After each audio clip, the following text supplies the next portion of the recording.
Welcome to Factual Chat with Debby.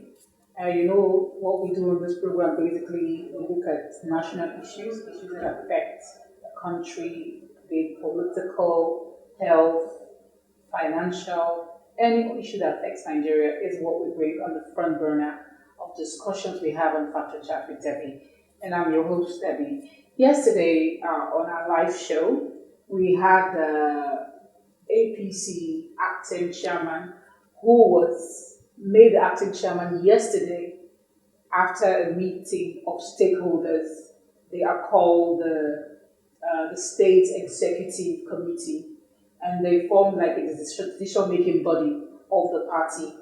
Out of 38 of them, we're meant to understand that 28 of them were in that meeting, and part of decisions they arrived at looking at some things they alleged that was done by Iguabuma, who is supposed to be instituted by the court, the High Court in Port Harcourt, as the caretaker committee chairman of the party at this time. They came up with some allegations against him, and eventually, which they believe summoned to him being suspended as the chairman of that committee. I'm going to be taking the camera directly to him to tell us exactly their plight, what exactly the problem is at this point. What was the problem with that judgment? Why was Iguaboma suspended from the party as the CTC chairman? And of course, looking at him coming in now, how he plans to take the party to the next level, which is to unite the party. Yeah, well, you're aware that Ugaguma took the party and the then CTC to court. The chairman of the CTC represents the CTC, the party as a whole, and the currently suspended national chairman. And we are not part of it. But his grounds was that the CTC should not have been constituted by the people that constituted it. In any case, the party constitution does not say how such bodies should be constituted. In any case, he felt there is something in it that if such a caretaker committee was going to be constituted, it should be made up of the statutory members of the State Executive Committee who are usually there based on the statutes of the APC Constitution, 2014 Constitution as amended. And he went to court. And in the court, and one of the things actually asked for was that he should be made the chairman of such a CTC. In the court's wisdom, it granted him that prayer, the prayer to be chairman, the prayer that the statutory members of the State Executive Committee should form the CTC. The court went on to say that this is to rebuild the party. So there are different people who had different opinions about the judgment when it came to be, because most of us were not aware of it. It's like any person written it in newspaper, you could not consult with us. The majority of the people have affirmed to the fact that they did not consult with them. They didn't consult with us. So they didn't go to the court by their own consent, or by the consent of the majority, maybe consulted some people. In any case, APC had been, it has been embroidered in a lot of controversy for some time. We have been in issues, we have been to court to the extent that a party like APC could not field candidates for the immediate past elections in 2019. And that has put Rivers people in a very frustrated position. To worsen it is that the party they expect to provide alternative platform to checkmate the activities of the government, which is run like a task force. Everything in Rivers State government is task force. And you don't run government like that. State government and task force, especially a state like Rivers State, that should be number one state in the country by way of investments and infrastructure. Okay, let us consider maybe Lagos. But after Lagos, that only been Rivers State. Today, after Lagos, is not Rivers State. So the Rivers people have not been happy. And we have worsened the situation with our own in internal ramblings, which they thought after the 2019 election that we lost out or we didn't participate at all. Rivers people thought that we will come to our senses and build our party because they know the caliber of the people that make up the party. So with all these things in mind, we said, okay, since it's to rebuild the party, let us embrace the judgment. We don't appeal. I can go to appeal and say, Nepi, join me. What is this we're talking about? Why will Aguma be made chairman? We looked at it, it's okay, let's see how it works. But unfortunately for us, Aguma has been operating from his house. That's admin secretary can ask him, I never reached here, this is party secretariat. Aguma cannot pretend not to be party secretary. Aguma would not need to drive to the party secretariat from his house. He will just walk down. He will just walk across this upper road from his house to the party secretariat. But he has chosen to operate from his house or wherever. And he has chosen to be taking decisions without taking majority of the people into consideration. And the worst thing he had done of all is also to go and suspend a serving national officer from Rivers State, which the Court of Appeal has given powers to operate as acting national chairman. And they did not give that power to the deputy national secretary, who was acting as national secretary, to be acting as national secretary. They said Chief Victor Giadon spelled out in the judgment. And Aguma would think he would sit down somewhere to become Supreme Court, because only Supreme Court that can take that power from Victor Giadon, not Aguma. So, as far as the party constitution is concerned, in Article 21, that is an act that ridicules the party. It brings opprobrium to the party. It makes us to smell bad. And you are giving party with other people to run, to rebuild the party. Instead, you are taking divisive actions. And this can't continue. The party constitution, Article 21, also says that any executive level, any executive committee at that level has the power to discipline its members. And Aguma is within that. It's unusual that the chairman suspended or removed or expelled from the summer school. They have the powers to do that. The party constitution empowers them. And when majority of the people in the ESCO with him looked at these tendencies and these actions, we felt that this is not a process that will rebuild the party. It will not only divide the party further, but also make us to look irresponsible. And we cannot form such an ESCO and allow such things to happen. So we decided to suspend him and replace him. And not just him alone. We also went on to fill other offices, so that nobody will begin to feel that I'm a sole administrator. I've come to the office today. Yesterday we were appointed. I've met with all those appointed with me. Only the woman leader that's unavailable has sent because she has a burial to attend, so she couldn't come. So that is how party is run, and especially at our own level. We know our pedigree, we know each other, and we believe that if we are honorable people, as we believe we are, and responsible people, as we believe we are, they must behave honorably and responsibly, especially if we say that we want to unite the party, want reconciliation, and build the party, as directed by Justice Judge Omerit. Okay, looking at the whole story you talked about, I know I also had the government here last night, and I also heard a little bit of his own side of the story. And his excuse for not using this party secretariat was that he came as a mediator. He originally is an Amechi person, but because he was mediating, he wanted to reconcile. If he came here, they would see it as him aligning with these other people.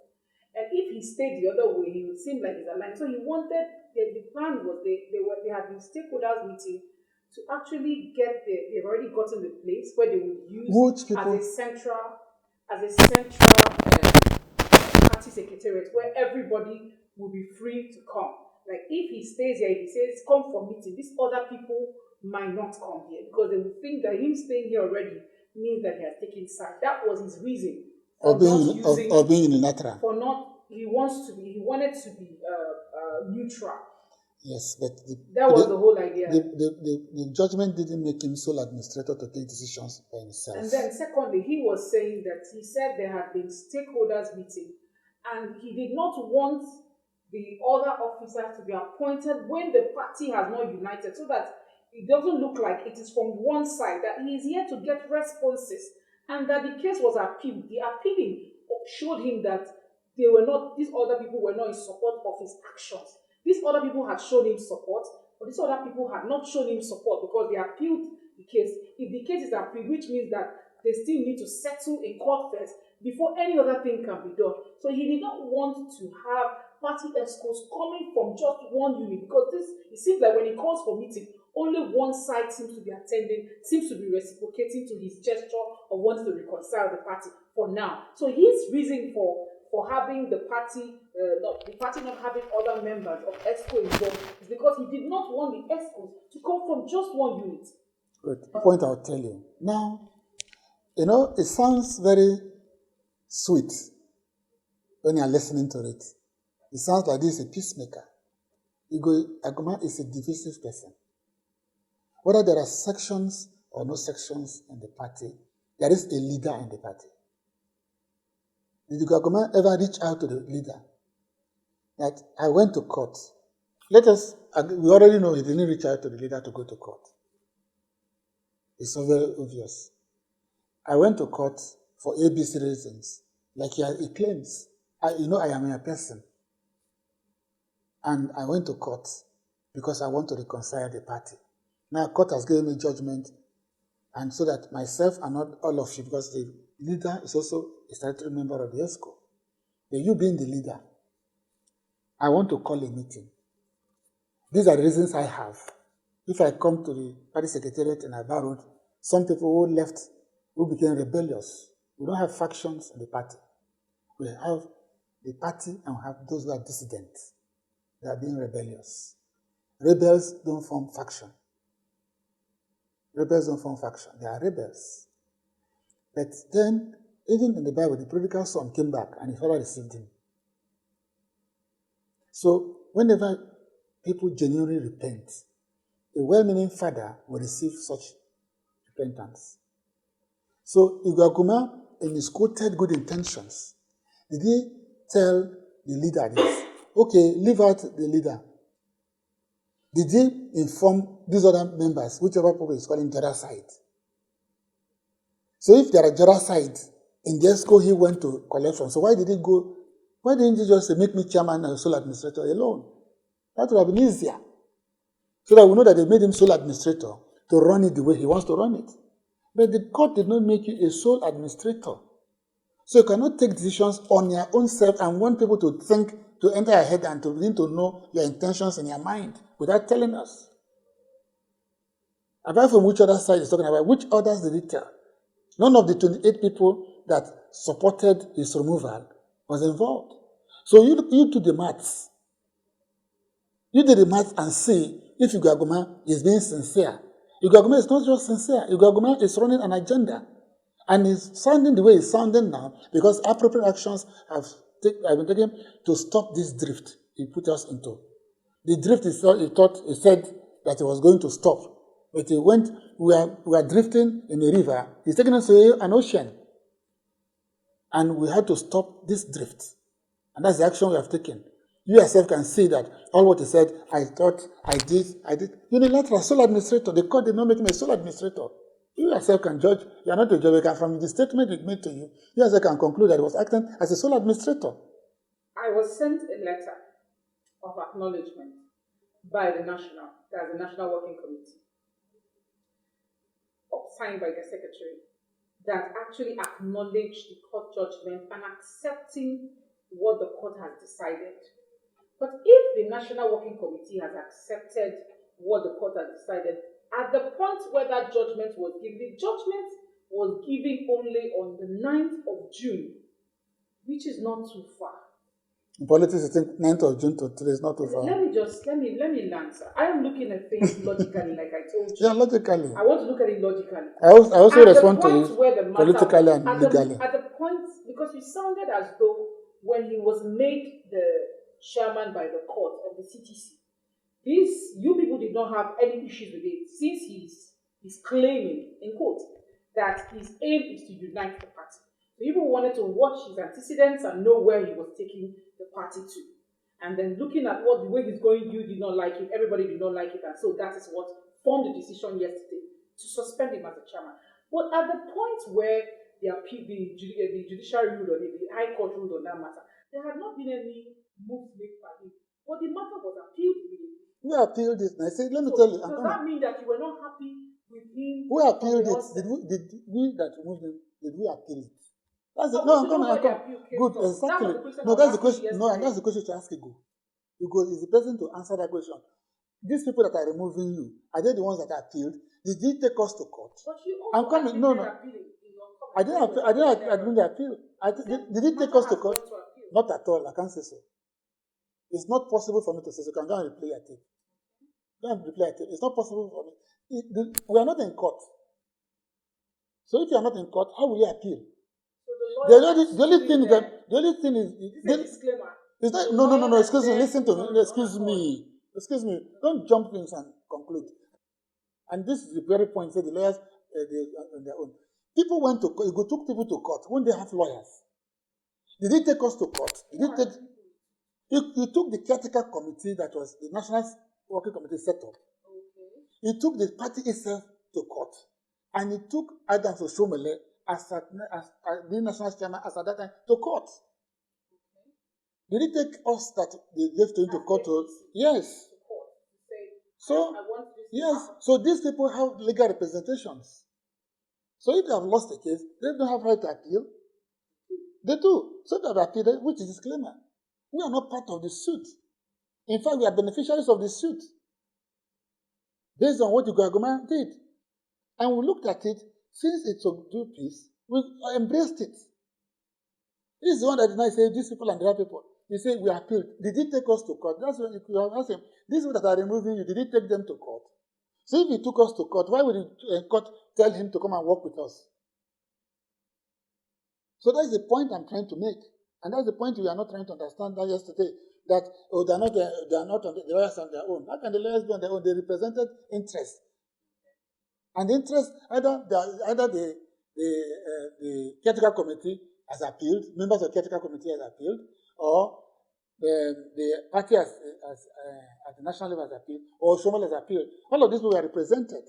So, assuming they're not considering that even the National Working Committee said they're not going to appeal the case, we have not made any appeal.